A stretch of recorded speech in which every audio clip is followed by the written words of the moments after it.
El cielo nocturno, sobre la carretera secundaria que serpenteaba por los pies del macizo de Cumbres de Monterrey, estaba cargado de presagios. Aquel 12 de junio de 1974, una tormenta eléctrica prolongada se cernía sobre la región con furia inusitada. Relámpagos blancos como cuchillas rasgaban nubes violáceas, y el viento llegaba en ráfagas que ensordecían. La lluvia, una cortina impenetrable, parecía querer borrar el mundo. Ramón Herrera, de 42 años, manejaba su vieja Ford Econoline con su hija Camila, de 8 años, dormida en el asiento trasero. Habían salido de Monterrey esa misma tarde, después del trabajo en la imprenta donde Ramón hacía turnos extra para sostener la casa. Camila, su pequeña silenciosa y observadora, le pedía a veces que contara historias de su bisabuelo, un emigrante arrojado por la revolución que siempre había hablado de la sierra y sus fantasmas. Ella la escuchaba con ojos grandes y la imaginación al borde del canto. Aquella noche, mientras subían hacia Arteaga por la carretera de terracería, un chasquido seco y una sacudida única derribaron la calma dentro de la cabina. Ramón pegó un brinco en el asiento del conductor. Las luces del tablero palpitaron y se apagaron. El motor tosió y murió. Con cuidado encendió las luces de emergencia, que parpadearon débiles como pequeños luceros. Bajo la lluvia torrencial, la van quedó cruzada, su silueta difuminada por el aguacero. Ramón bajó, deslizó la puerta trasera lentamente. Camila, medio dormida, alzó la cabeza y lo miró con el ceño fruncido, agazapada en su chamarra gastada. —¿Qué pasa? —¿Papá? —susurró. Se fue la luz de la camioneta. Vamos a ver qué le pasa, corazón. Vuelvo en un momentito. Mientras las gotas golpeaban el techo como miles de diminutas percusiones, salió con una linterna. A cada paso, la grava seca rechinaba bajo sus botas.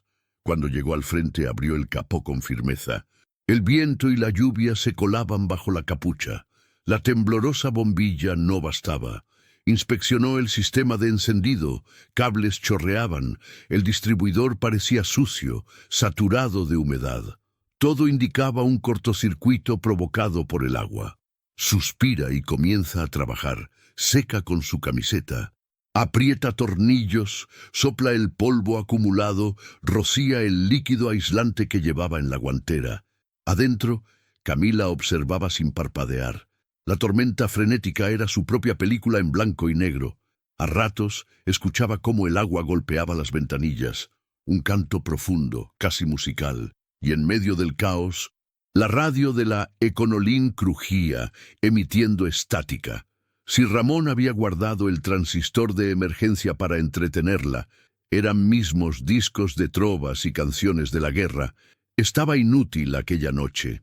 Sin embargo, el sonido persistente, metálico y lejano, se colaba a través del interior, dibujando un paisaje de silencio magnificado.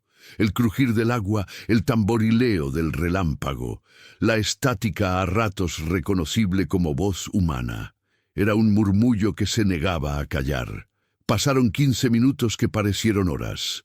Ramón, con la cabeza entre los cables, sintió la primera descarga eléctrica en el cielo.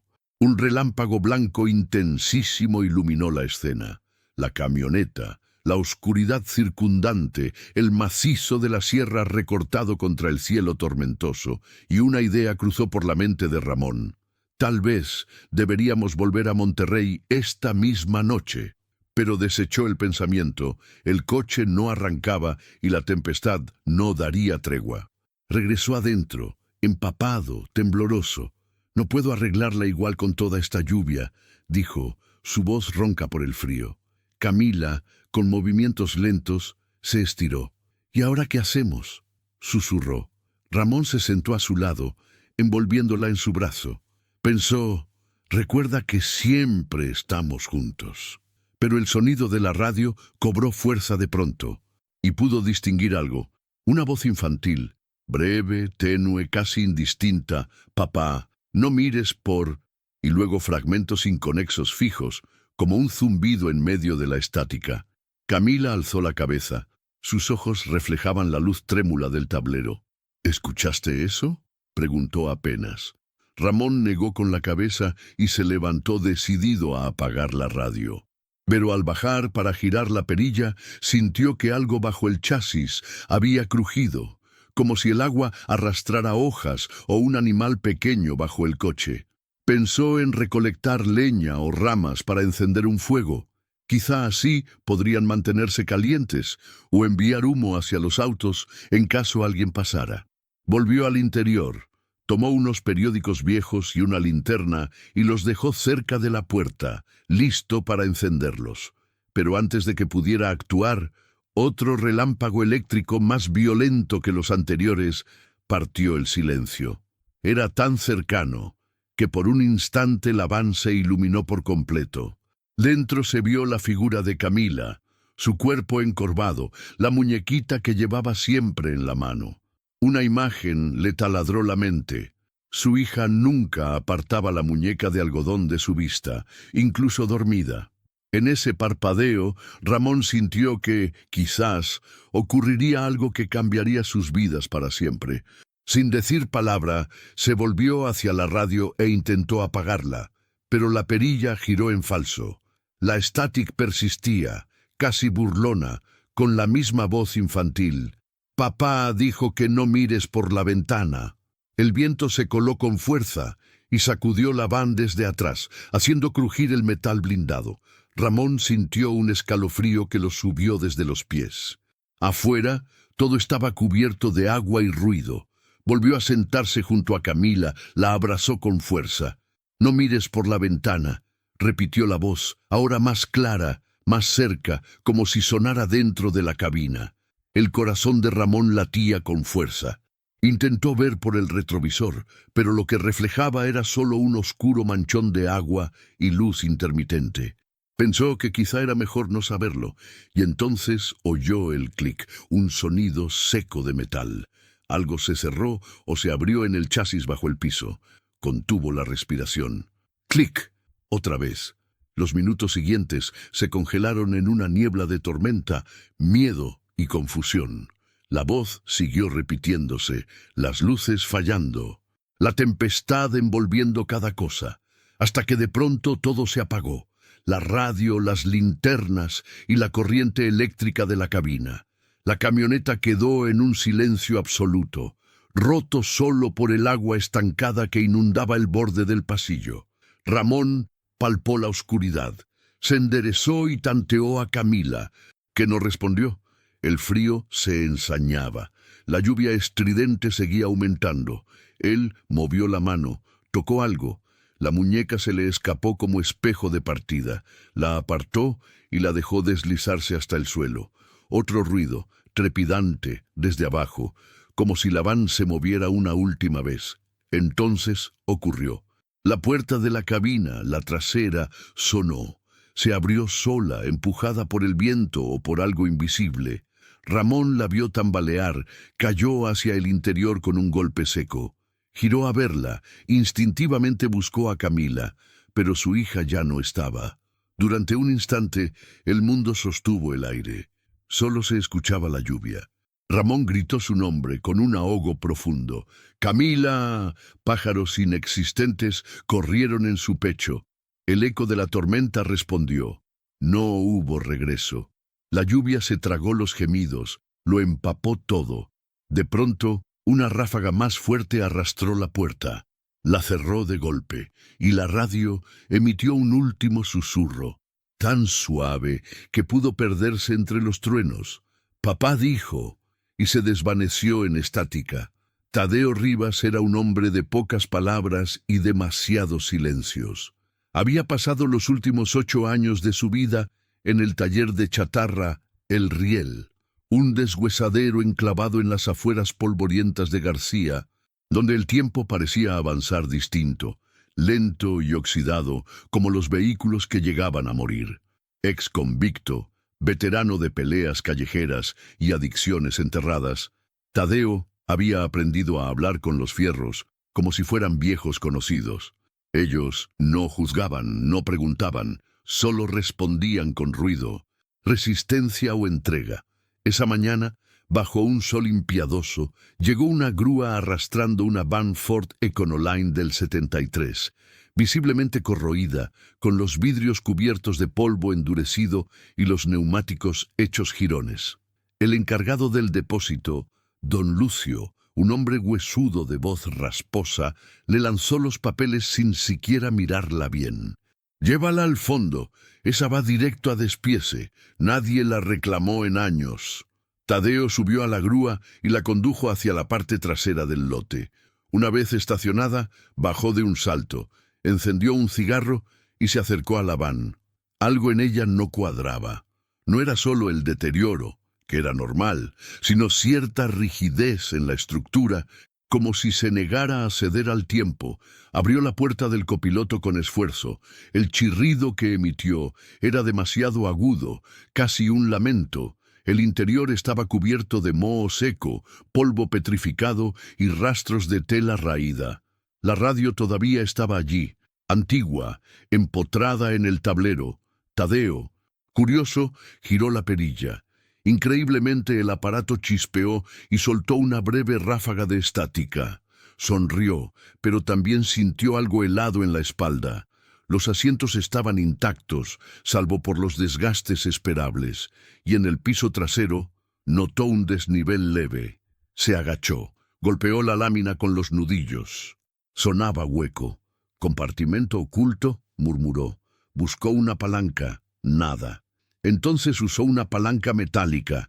Con fuerza separó el revestimiento inferior. Un pedazo de madera cedió con un crujido seco. Debajo apareció un espacio de no más de 1 metro cuadrado. Ahí dentro, cuidadosamente ordenados, estaban 3 objetos. Una muñeca de trapo, impecable, sin un solo daño visible, como si hubiera sido colocada allí ayer. Una libreta escolar húmeda, con dibujos de casas, árboles y una firma infantil en la contraportada. Camila H. Un casete viejo, con la etiqueta desgastada. Tadeo lo sostuvo, dudando. Caminó hacia la oficina, donde aún guardaban un reproductor de cintas para piezas viejas. Lo conectó. Introdujo el casete. Reu, play. El sonido emergió con una claridad inquietante. Un zumbido de fondo. Luego una voz infantil, frágil, femenina. Papá dijo que no mirara por la ventana. Silencio.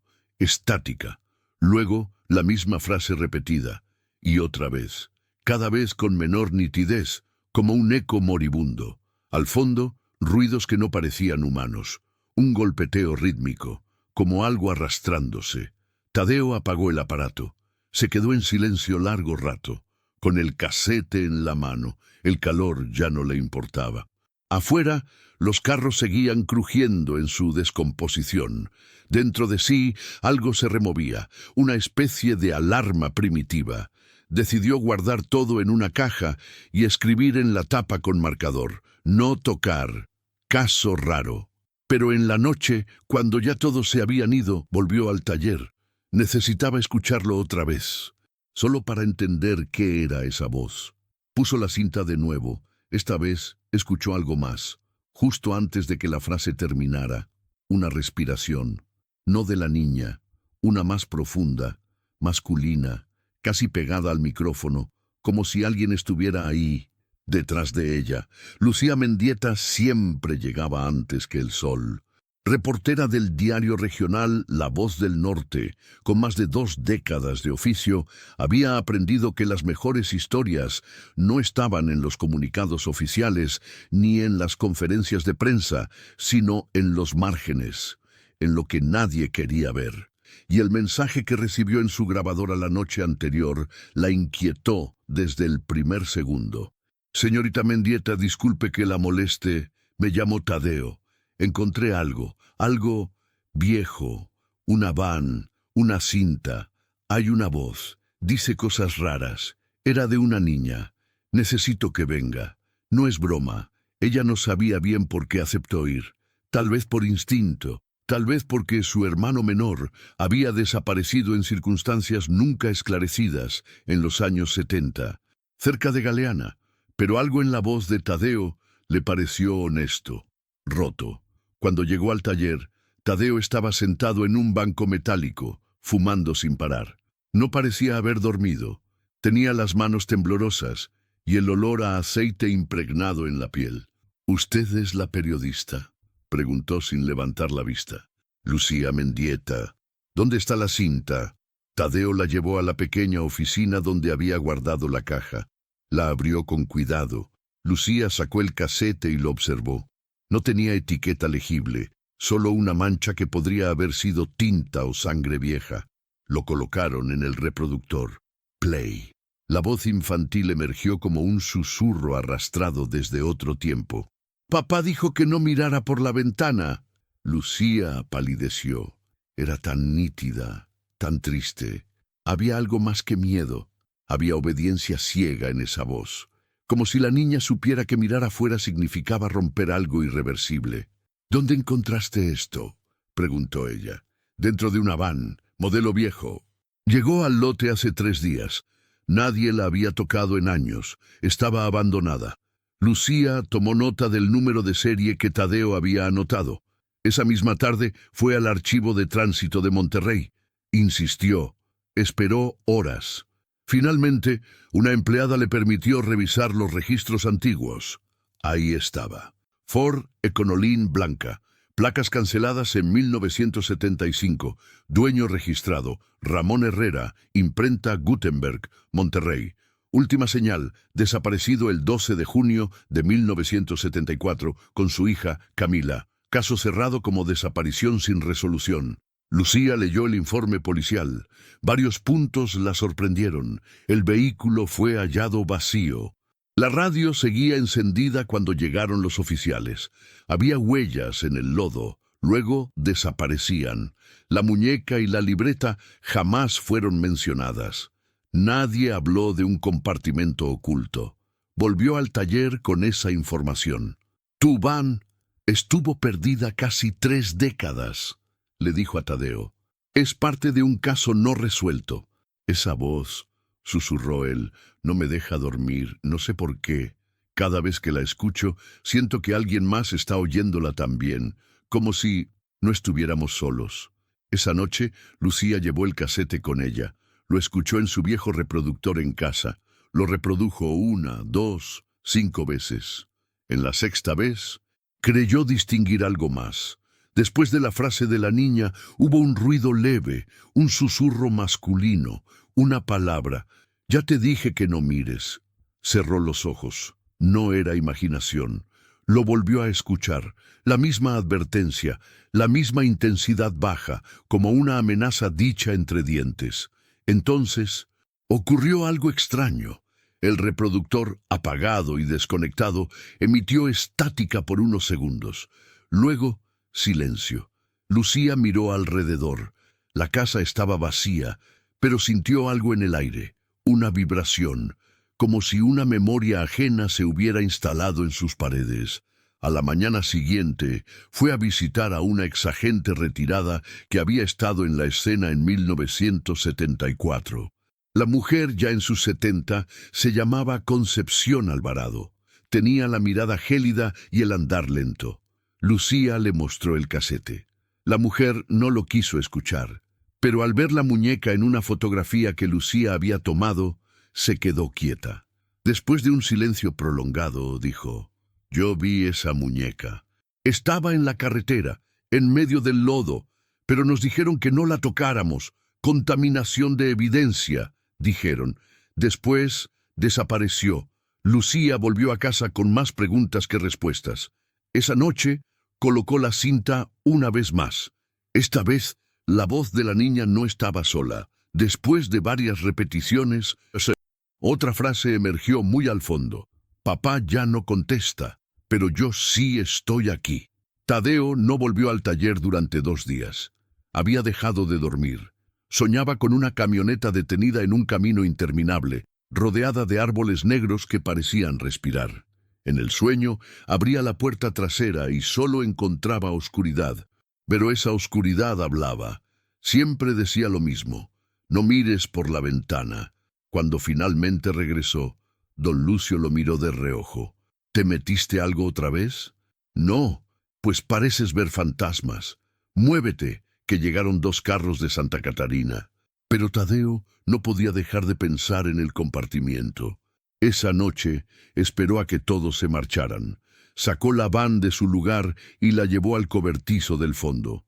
Allí, bajo la luz débil de una lámpara colgante, desmontó con paciencia el piso trasero. Esta vez retiró la madera entera. No encontró más objetos, pero sí restos de cinta adhesiva adherida a la chapa. Como si algo o alguien hubiese estado sujeto ahí dentro. Con una linterna examinó el hueco. El aire que salía tenía un olor viciado, denso.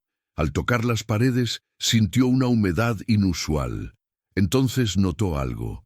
Palabras talladas, torpes, con lo que parecía haber sido una uña o una piedra.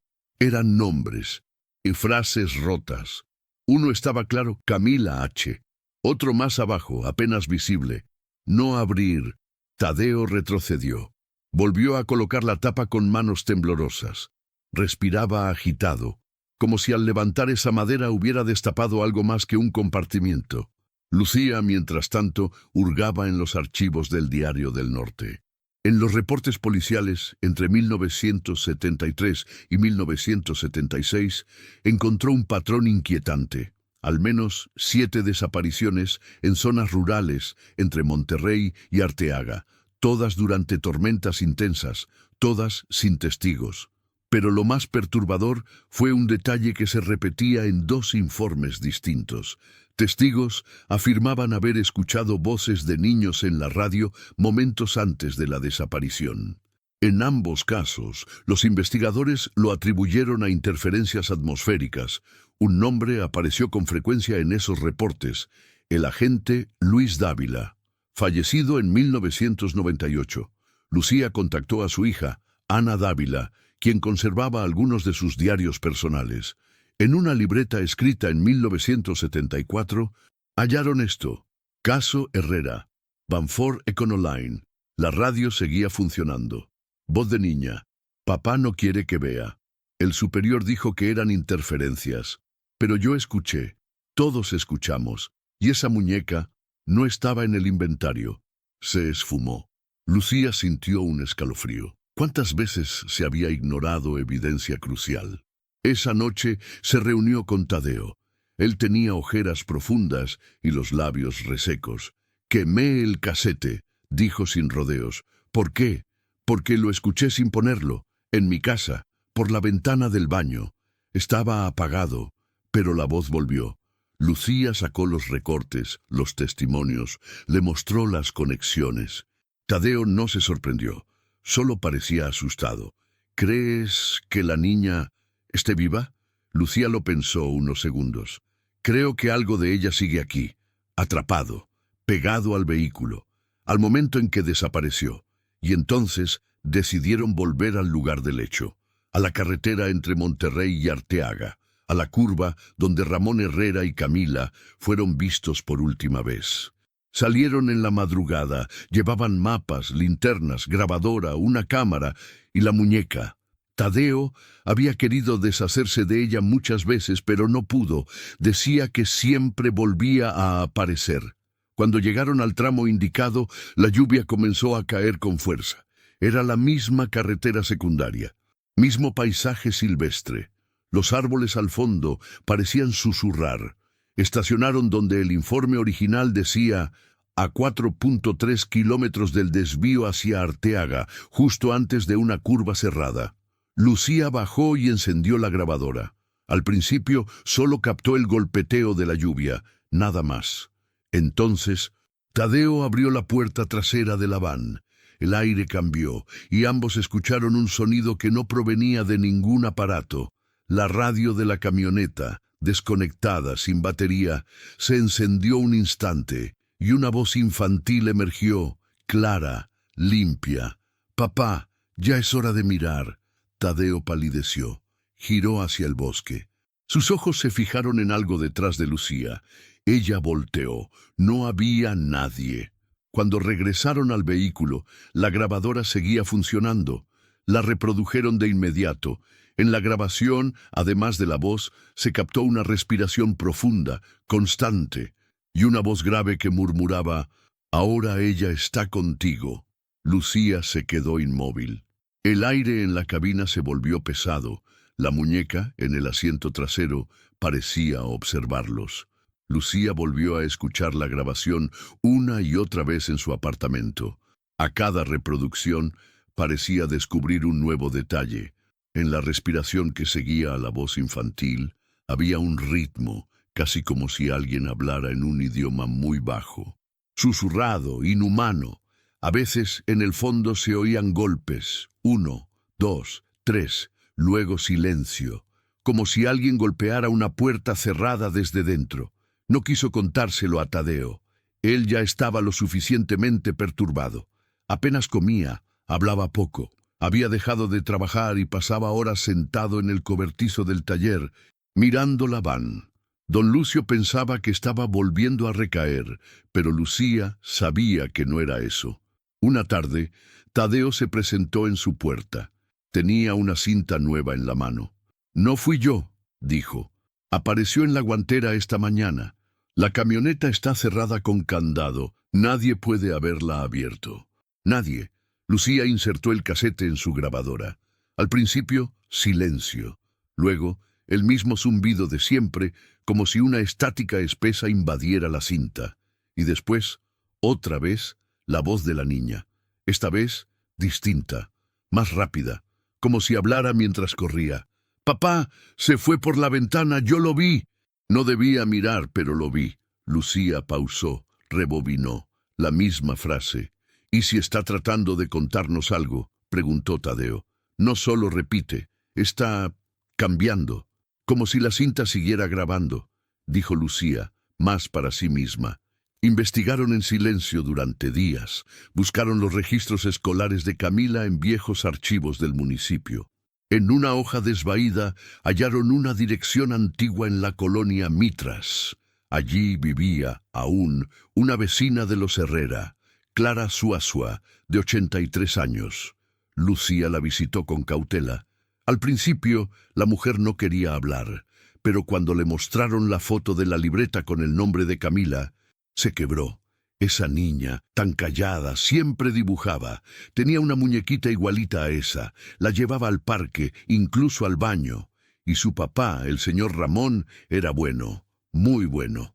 Pero a veces lo veía hablar solo, como si discutiera con alguien que no estaba ahí. ¿Alguien? ¿Quién? No sé. Decía cosas como: «No hoy, déjanos en paz».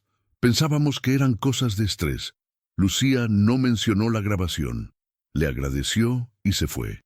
Esa noche colocó el segundo casete otra vez. Y esta vez la voz dijo algo más.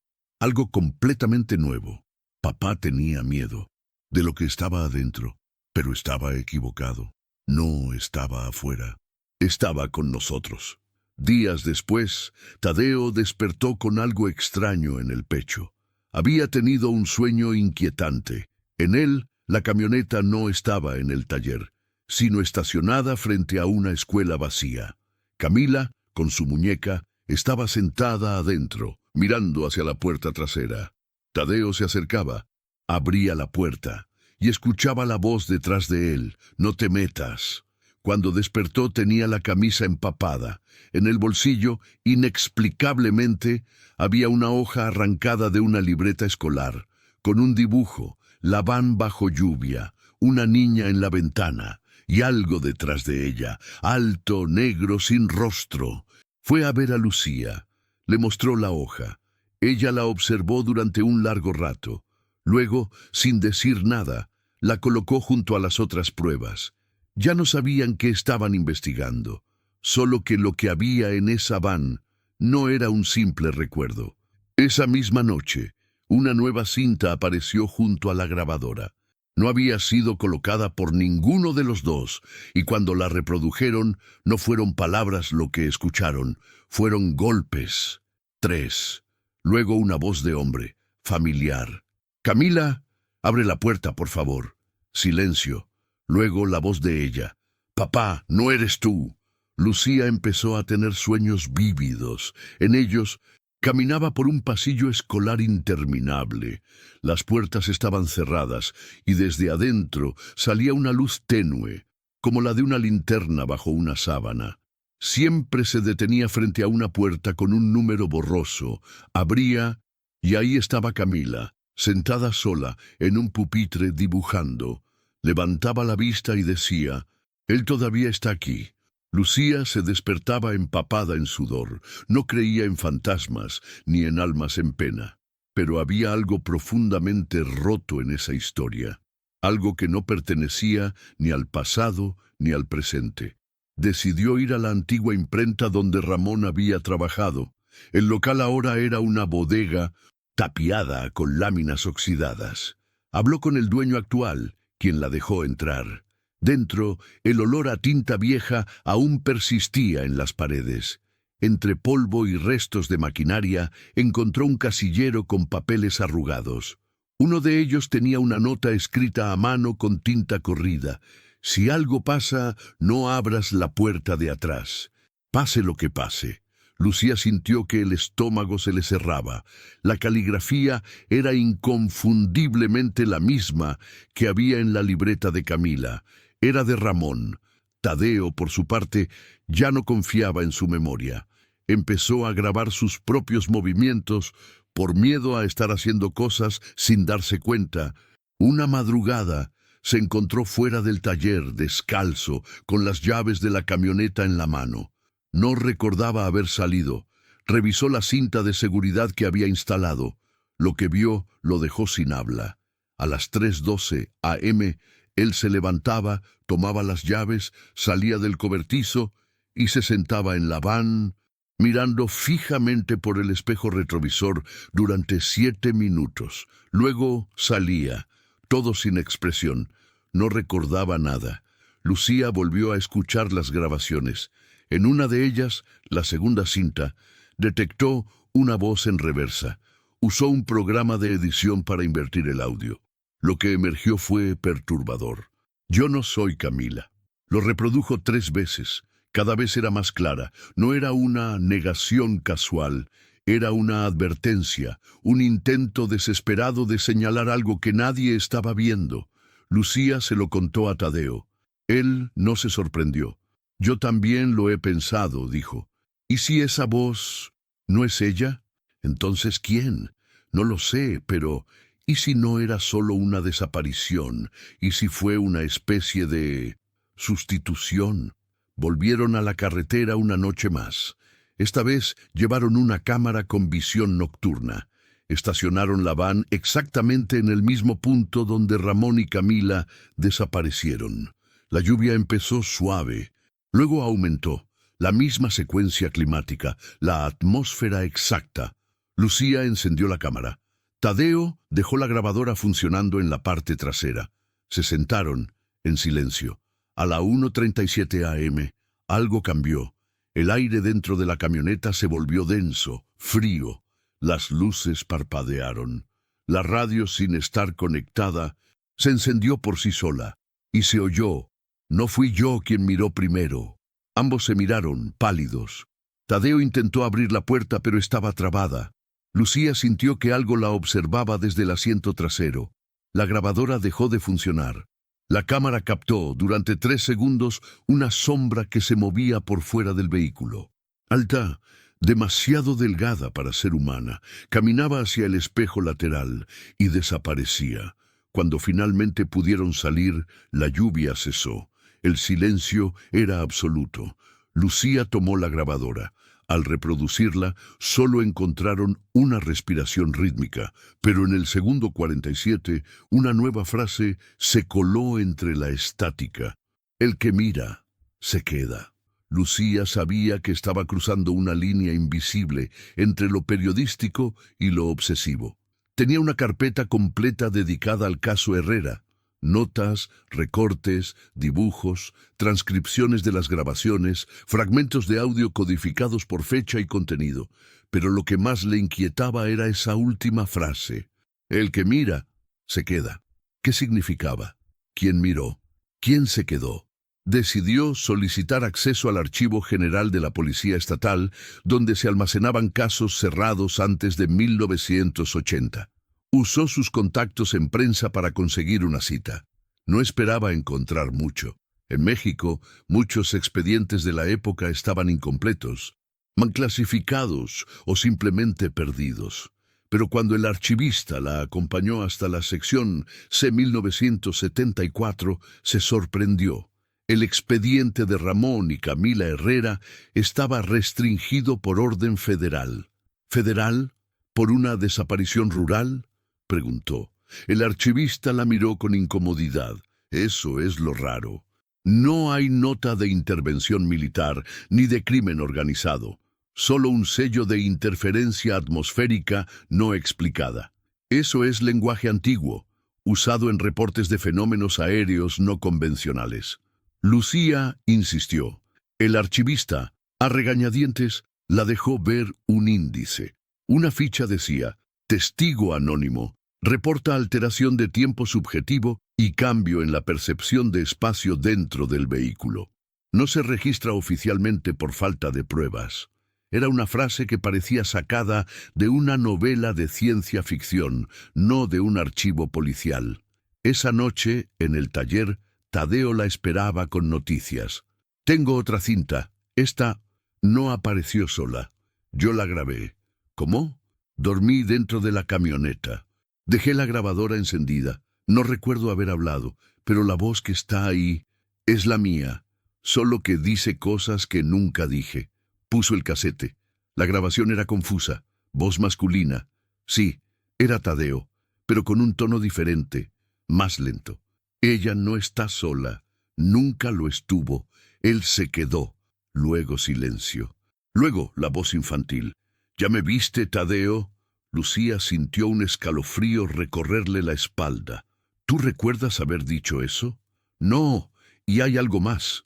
Señaló la parte interna del compartimento oculto. Lucía se acercó. Había marcas nuevas, arañazos, pero no eran solo rayas sin sentido, eran letras, frases. Una de ellas decía: ahora eres tú quien no debe mirar. Lucía volvió a la casa de Clara Suazua, la vecina de los Herrera. Le pidió que tratara de recordar algo más. Clara tardó, pero dijo: había una cosa que Camila decía a veces, en voz baja, como si estuviera jugando con su muñeca. Le hablaba. Le decía: no lo mires a los ojos, si lo haces, no podrá irse nunca. Lucía se quedó helada. Era una frase que aparecía en uno de los casetes, palabra por palabra. ¿Cómo era posible? Antes de marcharse, Clara entregó un sobre polvoriento. Lo encontré entre mis cosas hace poco. Lo dejó Ramón. Me pidió que lo guardara por si algo le pasaba. Dentro había un dibujo de Camila, la camioneta bajo la lluvia, una figura en la ventana trasera y un mensaje. Yo no sabía que mirarlo traía. Lucía y Tadeo sabían que ya no era una investigación. Era una advertencia. Cada grabación nueva no era un recuerdo, sino una repetición activa. Algo seguía ocurriendo dentro de esa camioneta. Esa noche, Lucía dejó la grabadora funcionando en su cuarto. No había nadie más en la casa. La colocó sobre el buró y se fue a dormir. Por la mañana, revisó la cinta. Durante horas, solo silencio. Luego, a las 3:18 a.m., una voz muy baja. «¿Ya me viste, Lucía?» La temperatura descendía rápido entre los pinos de la sierra.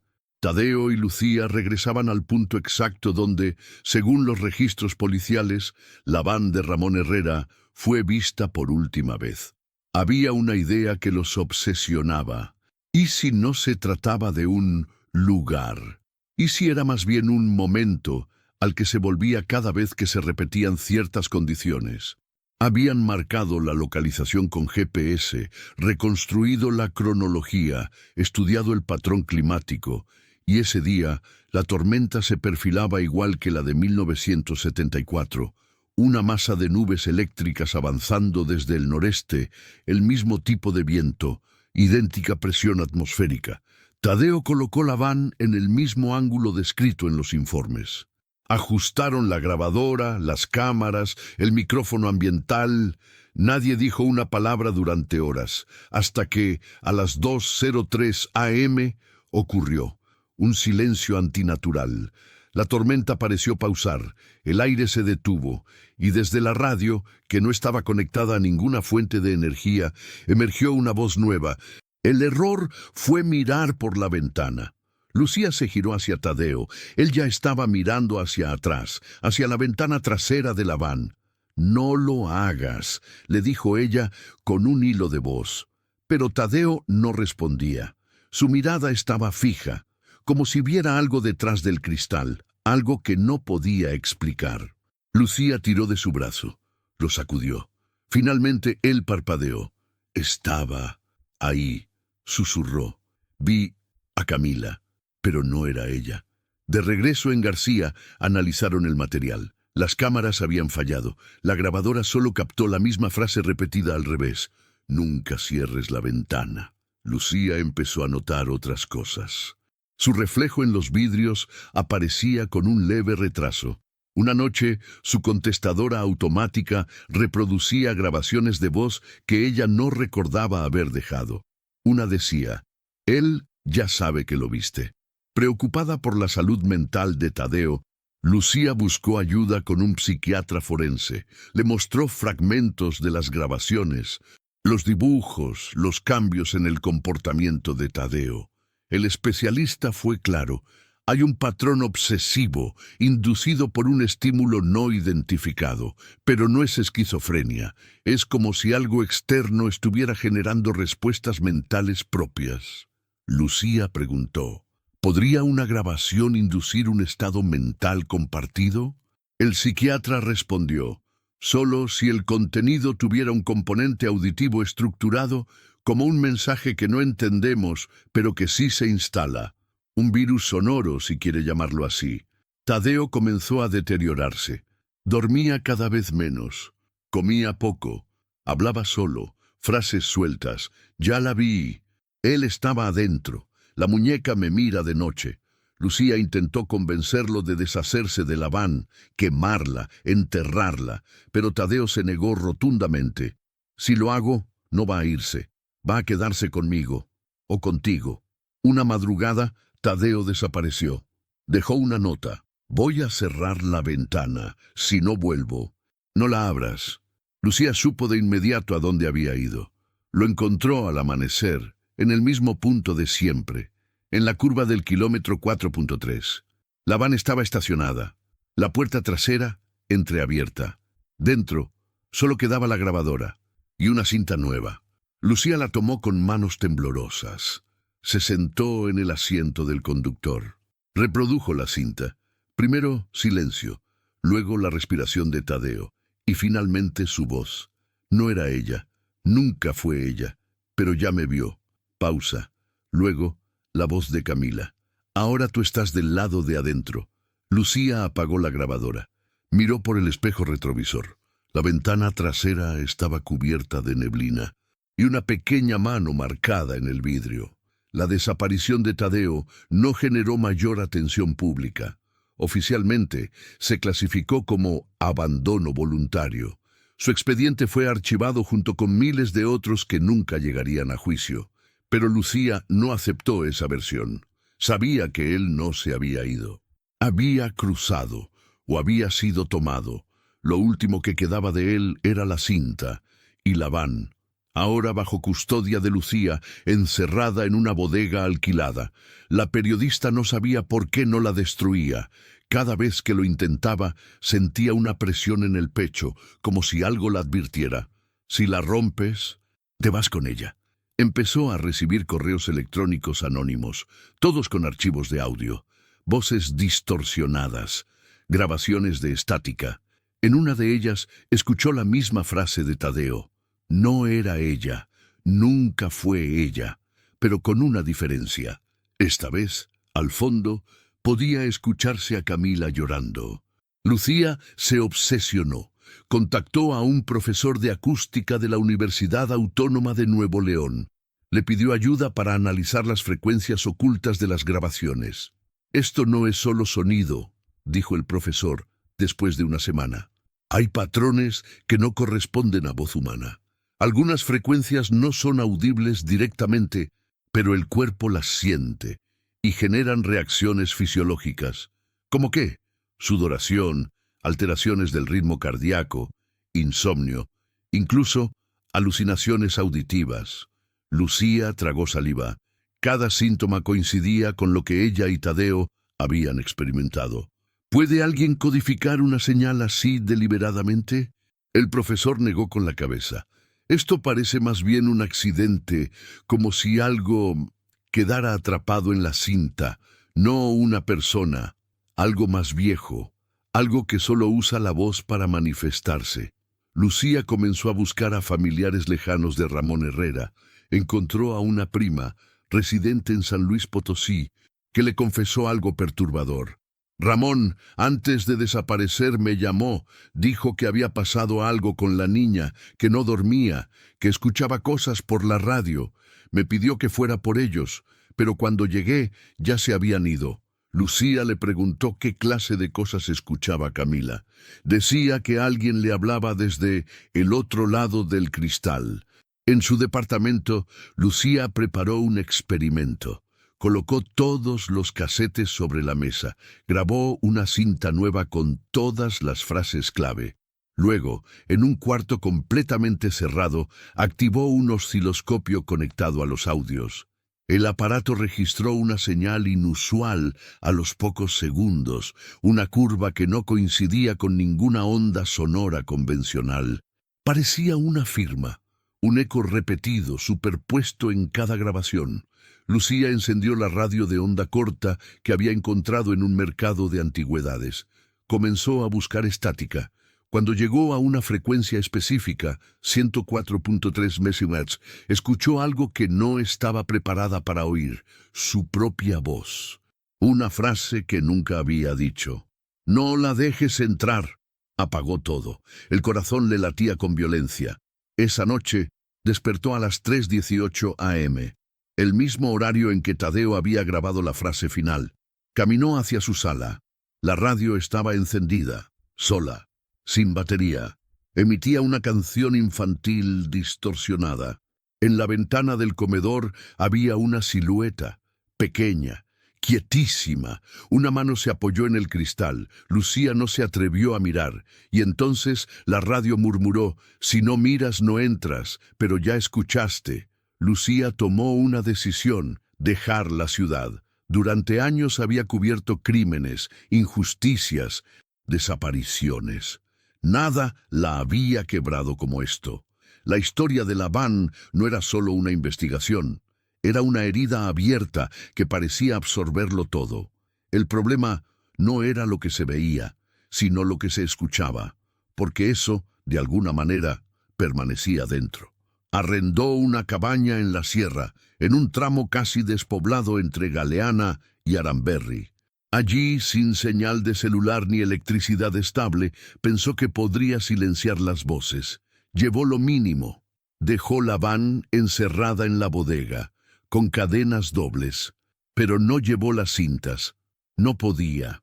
Una parte de ella sabía que, incluso a distancia, lo que habían liberado ya estaba con ella.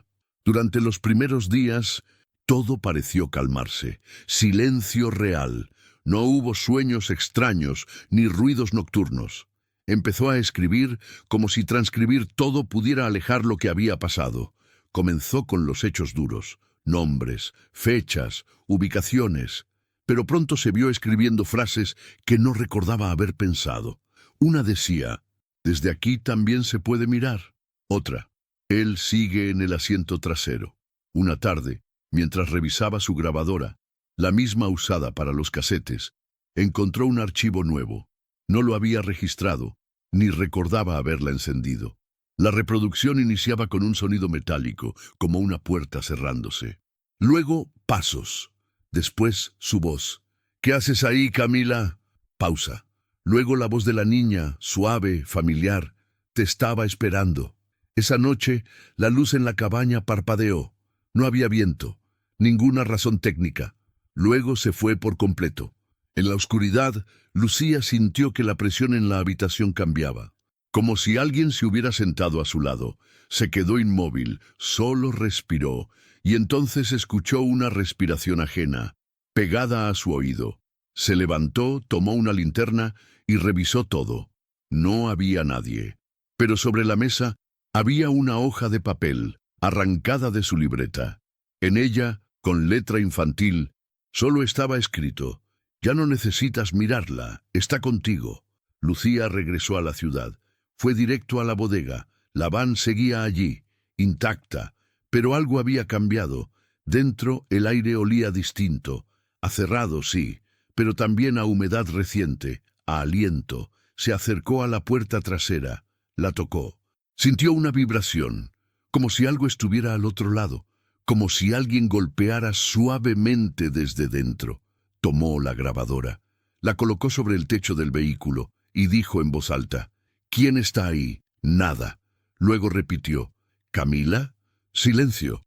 Entonces una voz infantil salió directamente del interior de la van. «Te dije que no miraras». Lucía retrocedió. La voz no había venido de la radio, ni de la grabadora. Había salido del vehículo mismo. En casa, revisó la grabación. Al reproducirla, detectó una secuencia de tonos. Le pareció conocida. La comparó con los archivos anteriores y se dio cuenta, eran idénticos a los del primer casete. La misma cadencia, la misma estructura, solo que ahora al invertirlos apareció un mensaje en voz masculina: «Estoy en el lado de adentro. Tú abriste la puerta». Lucía se quedó inmóvil. Ya no era Camila quien hablaba. Lucía pasó semanas sin salir de casa. Cerró las ventanas con cartón y cinta. Apagó todos los aparatos eléctricos. Guardó las grabaciones en una caja sellada. No funcionó.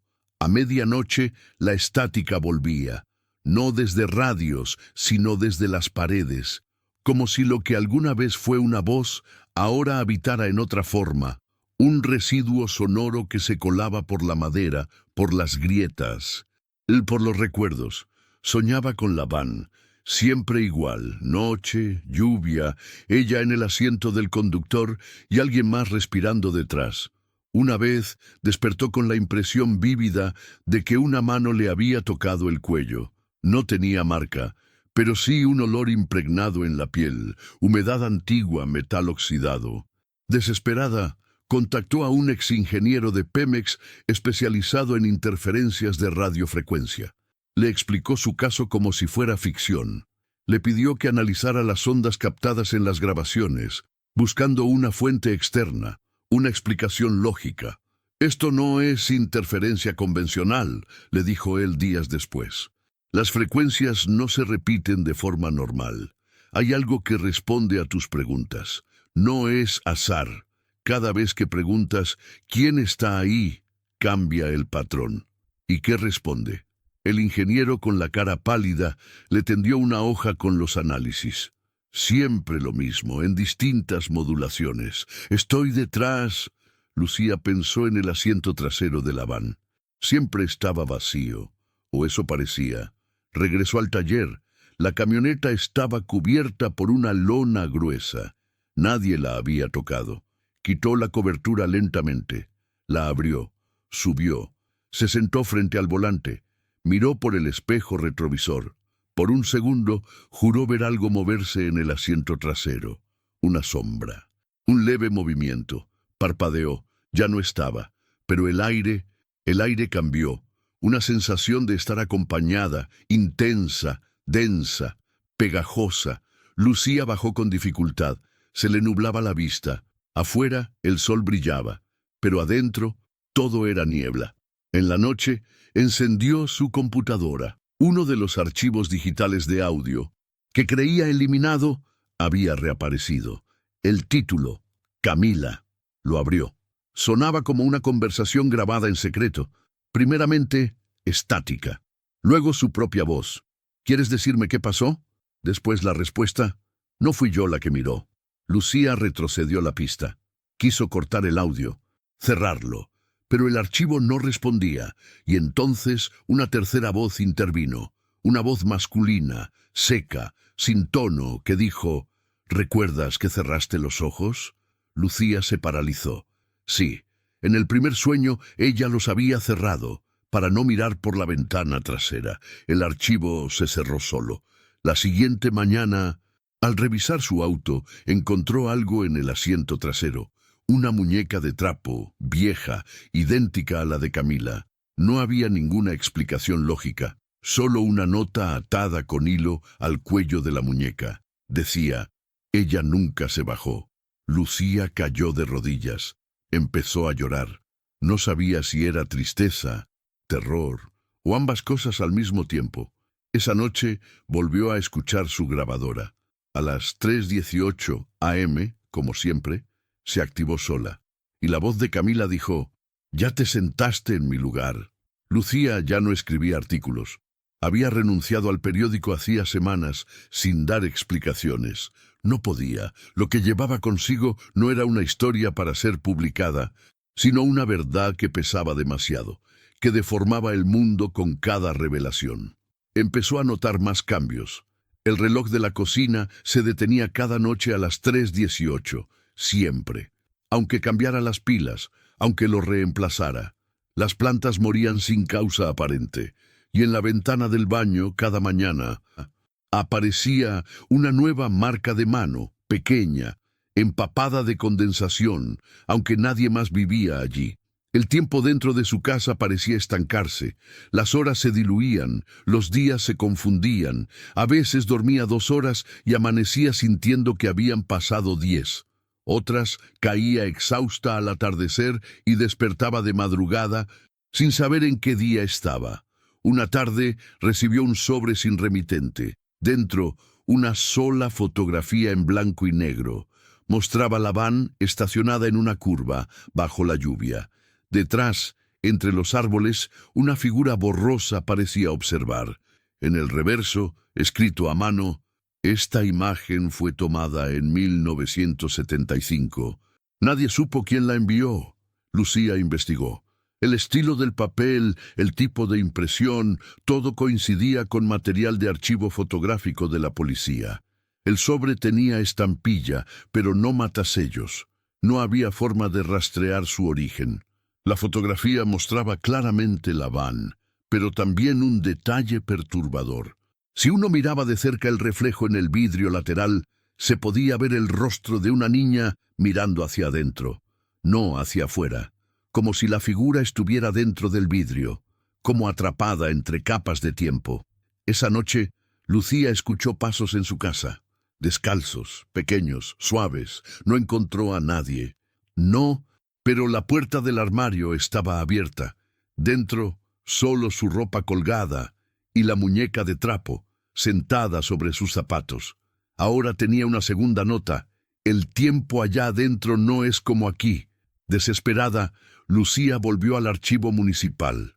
Encontró un reporte perdido, nunca procesado. Un niño de 11 años, desaparecido en 1976 en circunstancias similares. Su madre reportó que antes de perderse, el niño dibujaba una camioneta bajo la lluvia y hablaba de una niña que lo invitaba a jugar en la van. Lucía sintió vértigo. Los casos no eran coincidencia, estaban conectados. No por un asesino, no por una secta, o por el vehículo.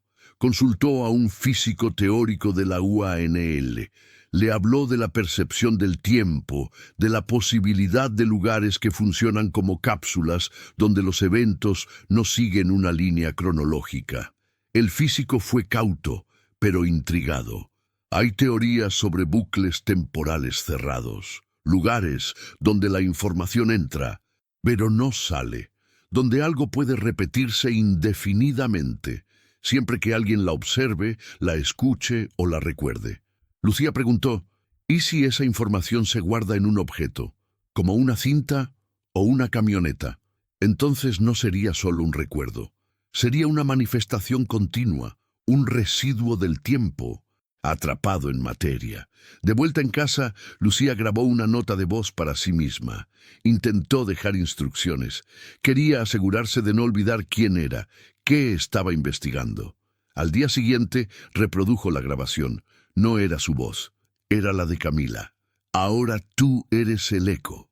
Lucía se quedó sin aliento. La voz no era de un archivo anterior. Había sido grabada esa noche. Pero más aún, decía su nombre completo. Algo que Camila, en teoría, nunca había podido saber. La van seguía en la bodega. Lucía se obligó a volver. Entró. La tocó. El metal seguía frío. En el asiento del conductor había una nueva hoja arrancada de una libreta. Él dijo que si alguien más mira, él puede salir. Lucía entendió de golpe. Camila no estaba pidiendo ayuda, estaba advirtiendo. Tomó la van, la muñeca, las grabaciones y condujo hacia la curva en la carretera entre Monterrey y Arteaga, el mismo punto donde Ramón y Camila habían desaparecido en 1974. Era de noche. No llovía, pero el aire era espeso, las ramas se movían sin viento, los insectos callaban. Estacionó la van con precisión, apagó el motor, cerró los ojos y esperó. A las 3:18 a.m., como si el tiempo obedeciera reglas ajenas, la radio de la camioneta se encendió por sí sola, emitió estática, luego música infantil distorsionada y finalmente la voz de Camila. Él ya no necesita que mires, solo que estés. Lucía no respondió. Solo apretó los puños. Tenía una única intención: confrontarlo. Una nueva cinta que no estaba antes apareció sobre el tablero. No tenía etiqueta, la colocó en la grabadora y presionó play. La voz que emergió no era infantil ni humana. Era seca, grave, como si hablara desde un lugar sin oxígeno. Este vehículo no es tuyo, nunca lo fue, solo prestado. Cada viajero deja algo y se lleva otra cosa. Ahora es tu turno. Lucía tragó saliva. La cinta continuó. Él no vino por la niña, vino por quien abría la puerta, por quien se queda a escuchar. Ella abrió la guantera. Encontró una carta que no había visto antes. Era de Ramón, escrita a mano con tinta desleída. Si estás leyendo esto es porque llegaste al final. No lo mires directamente, no le respondas, no pienses su nombre, no lo repitas. La única forma de salir es no dejar que entre. Lucía cerró la carta. Respiró hondo, bajó de la van, caminó hacia la parte trasera y abrió la puerta lentamente. Dentro, el aire era espeso. El compartimiento oculto estaba abierto, como si alguien o algo acabara de salir. Sobre el asiento estaba la muñeca, pero ahora con ojos dibujados donde antes no los había. Lucía subió. Cerró la puerta. Si tengo que quedarme, que así sea, dijo en voz baja, y entonces la voz de Camila, clara, por primera vez diferente. Gracias por mirar. Ahora él no me ve. La camioneta no fue encontrada al día siguiente. Lucía Mendieta fue reportada como desaparecida el 16 de marzo de 2003. Días después, una grabadora apareció sobre la mesa de redacción de La Voz del Norte. Solo contenía una frase, dicha con voz de niña. Ahora es tu turno de mirar. En la redacción de La Voz del Norte, nadie sabía qué hacer con la grabadora. El editor nocturno la había encontrado sobre su escritorio al llegar. No había nota, remitente ni explicación, pero lo más inquietante era que la oficina llevaba cerrada con llave desde hacía 2 días. Nadie tenía acceso. La cinta fue reproducida. Contenía solo una frase: ahora es tu turno de mirar. Luego, silencio. Estática. Una voz al fondo, como un eco lento que decía: Camila. El editor envió la grabadora al archivo, etiquetada como material no procesado. Nadie más quiso tocarla. Un joven pasante de periodismo, Adrián Morales, recibió la tarea de revisar los archivos de casos antiguos relacionados con desapariciones. Era una solicitud de rutina, buscar patrones, incoincidencias. Al llegar al año 1974, encontró una carpeta extraviada, polvorienta, marcada con una X roja. Dentro había notas sueltas del caso Herrera, fotografías en blanco y negro, un dibujo infantil con crayones y una grabación transcrita parcialmente. Adrián, curioso, revisó el material. Encontró una anotación que decía: voz infantil se repite en ciclos de 27 segundos. Siempre dice lo mismo. Papá dijo que no mirara por la ventana. Eso le llamó la atención. Buscó en el sistema digital del archivo, pero no encontró ningún caso con un patrón vocal repetido, salvo uno, el archivo de audio dejado recientemente en la redacción. Comparó ambas frases. Eran idénticas, 27 segundos de bucle, misma entonación, misma frecuencia, como si la voz de la cinta recién llegada fuera exactamente la misma que la de 1974. Sin saberlo, Adrián acababa de enlazar casi 30 años de desapariciones. Decidió investigar por cuenta propia. Encontró el nombre de Lucía Mendieta en una vieja columna del periódico. Buscó su dirección en registros de prensa. Fue hasta su departamento. Nadie respondió, pero en el buzón había una caja de cartón. Dentro, casetes, fotografías, un cuaderno con apuntes y una nota manuscrita. Si estás leyendo esto, no la escuches de noche. Nunca de noche. Adrián llevó el material a su casa. Empezó a revisar los casetes. Uno a uno fue cayendo bajo el mismo patrón que antes había atrapado a Lucía. Las voces, los ecos, las repeticiones. Pero había una cinta distinta. Un casete sin etiqueta, marcado solo con una raya vertical. Al reproducirlo, escuchó su propio nombre. Adrián. Se detuvo, rebobinó, reprodujo otra vez. Adrián, ya la abriste. Sintió un escalofrío, miró hacia la ventana. Estaba empañada, una huella pequeña se marcaba del lado interno. El casete seguía reproduciéndose, ahora una voz de niña. La historia continúa si alguien la escucha. Gracias por seguirla. Y entonces, por primera vez, una nueva frase. Pero si la repites, él regresa. Adrián, en pánico, sacó el casete, lo lanzó a la basura, quemó los papeles. Pero al volver a su cuarto, la grabadora seguía encendida. Emitía la voz de Camila, pero ahora decía algo más. ¿Me puedes ver desde ahí? Adrián miró el espejo frente a su cama, y ahí estaba ella,